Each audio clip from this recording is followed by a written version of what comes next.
C'est quand même dingue la vue qu'on a depuis le haut de la pyramide de Khéops. Voler au-dessus d'une ville, explorer les fonds marins, parcourir l'univers au milieu des étoiles sans décoller de votre canapé, ça vous chauffe? Depuis 2012, les premiers casques de réalité virtuelle comme l'Oculus Rift nous permettent de le faire. Pour vous, c'est une technologie récente, mais si je vous disais qu'on évoquait la VR des siècles avant Jésus-Christ?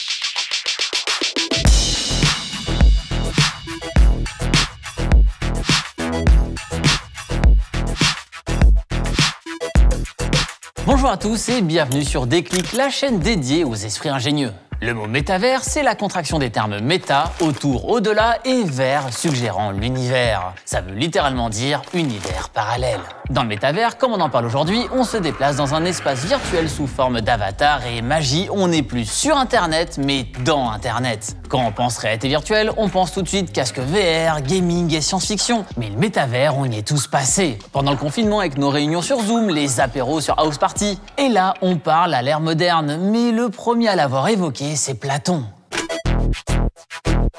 C'est dans son allégorie de caverne que Platon l'a abordé implicitement. Dans une caverne, des gens sont enchaînés, dos à l'entrée face à un mur. Sur le mur, ils ne voient pas des objets, mais uniquement leurs ombres projetées contre le mur. Ils croient voir la vérité alors qu'ils n'en voient qu'une apparence. En 1935, Stanley J. Wenbaum publie une nouvelle, Les lunettes de Pygmalion en VF, où il décrit des lunettes donc qui permettent d'accéder à un autre univers. Puis en 1962, Morton Hellig invente le Sensorama, un outil permettant une immersion visuelle et auditive à travers 5 courts-métrages. Et en 1970, Daniel Vickers crée le premier casque de réalité virtuelle, le Visiocasque. La nouveauté, cette fois, on peut tourner la tête à 360 degrés pour évoluer dans le monde virtuel. Le concept du métavers est décrit pour la première fois en 1992 par Neil Stephenson dans son roman de science-fiction Le Samouraï virtuel. L'histoire d'un livreur de pizza qui se retrouve mêlé à une affaire de trafic de drogue entre le monde réel et une réalité virtuelle créée par un groupe industriel. Ça vous dit quelque chose? Normal, hein, l'idée a été reprise dans le roman Player One, adapté en film par Steven Spielberg en 2018. Attendez, même Nintendo s'y est essayé avec le Virtual Boy. Puis Hollywood s'est vite emparé du concept. Matrix, Minority Report, Avatar, Lucy, Tron, Ghost in the Shell, Her. Mais si le métavers représente un mélange entre dystopie et utopie un peu inatteignable, la réalité ne va pas tarder à dépasser la fiction. La première étape, c'était la mise en place du concept. La seconde, la popularisation. Et enfin, la troisième, l'application réelle. Les jeux vidéo en ligne se démocratisent, puis c'est les plateformes qui fleurissent. Second Life, Roblox, Decentraland ou encore Sandbox. Des mondes virtuels où on peut organiser tout et n'importe quoi. Dès avril 2020, des artistes comme Ariana Grande ou encore Aya Nakamura organisent des concerts virtuels devant des millions de joueurs sur Fortnite ou Roblox par exemple. Fortnite a aussi lancé un festival de ciné, Short Night, et Party Royale, une fête virtuelle géante animée par de grands DJ. La mode investit aussi le métavers, catalogue en 3D, SCH virtuel et achat. Louis Vuitton a habillé Senna, un champion de League of Legends. Mercedes a ajouté ses voitures dans Mario Kart 8 Deluxe et Gucci, Ralph Lauren, Nike, Adidas, Zara et H&M ont déjà toutes leurs boutiques. Le métavers, c'est aussi un nouveau terrain de jeu pour l'art. Des expos virtuelles nous permettent de nous immerger dans des tableaux, comme le Louvre a fait avec une expo sur Léonard de Vinci. Et ce dernier n'en est pas à son coup d'essai. Depuis le 11 avril 2012, il met à disposition des Nintendo 3DS permettant d'approfondir sa visite avec des outils visuels en 3D. Dans plein de secteurs, l'arrivée de la VR est révolutionnaire. En Asie, les élèves ont déjà des cours au casque VR qui a un effet de mémorisation surpuissant. En médecine, les étudiants peuvent simuler une opération à cœur ouvert.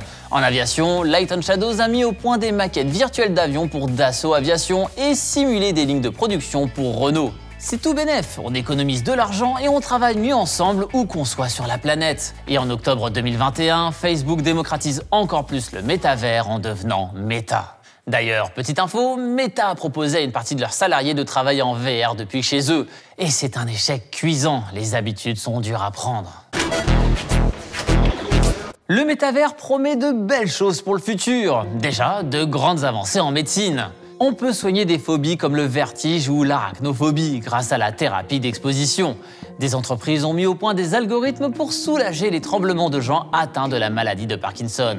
Il existe aussi des formations de sensibilisation où l'on est projeté à la place de personnes handicapées ou victimes d'actes sexistes pour développer l'empathie. On voit même des cimetières virtuels apparaître. C'est le cas à Hong Kong où il est hors de prix d'enterrer quelqu'un après sa mort. On aurait tendance à penser que la réalité virtuelle n'implique que nos yeux, mais c'est faux. C'est chacun de nos sens qui doit être stimulé. C'est pourquoi, après les casques, d'autres technologies sont en train de voir le jour pour une immersion totale. Les gants à retour de force simulent la sensation de toucher. Par exemple, si vous attrapez une balle dans un jeu, les gants vont bloquer vos doigts, vous donnant l'impression de la tenir. Je pourrais aussi vous citer les vestes haptiques reproduisant les chocs et les vibrations, les simulateurs d'odeur ou encore les tapis omnidirectionnels nous permettant de nous mouvoir dans toutes les directions sans bouger de chez soi. Ces technologies sont en cours de développement, on n'y est pas encore, mais on s'en rapproche. Alors oui, le métavers, c'est l'avenir, mais il faut tout de même faire attention, c'est pas écolo-friendly on va dire. Tout ce qui est virtuel est tout de même stocké dans des serveurs. Certes, faire un voyage en VR, ça pollue moins que d'y aller en personne, mais ça pollue tout de même. Surtout, aujourd'hui, on n'a pas conscience de l'empreinte carbone du monde virtuel. La pollution numérique, c'est une réalité. Les créateurs de métavers et d'équipements de réalité virtuelle vont devoir redoubler d'efforts pour être respectueux de l'environnement. Merci d'avoir regardé cette vidéo. On se retrouve vite pour découvrir une nouvelle innovation qui a changé ou va peut-être changer le monde. Pensez à mettre un pouce en l'air, vous abonner et activer la cloche pour voir les prochains épisodes. Salut!